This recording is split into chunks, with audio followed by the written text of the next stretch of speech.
په ټولنه کې داسې خلک ډېر وي هر لمونځ په جماعت باندې کوي، لمانځه ته د اذان سره سم تشریف راوړي او په تکبیر اولا باندې لمونځ کوي، او بیا که یو بل دینی محفل و مجلس و پروګرام یې په هغه کې هم برخه اخلي،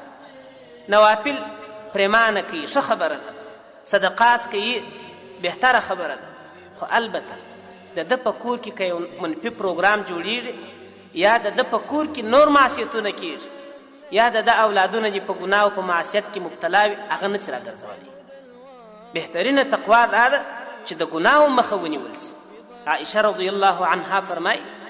و حضرت معاویه رضی الله تعالی عنه ته یو خط نوشته کیږي، په خط کې دا ورته لیکلي دي چې که چیرې یو بنده ګناه وکړي، که څه هم دا سړی د الله دوست وي، الله ته ورنږدې، الله سبحانه وتعالی د دې ګناه په نتیجه کې هغه دوستان چې د ده سره محبت کوي هغه ورته دشمنان کړي. یو سړی دی کله چې دی ګناه وکړي خپل رب ناراضه کړي، بل دوست لري هغه همیشه د ده تعریف کوي چې دا داسې ښه حاجي صاحب دی،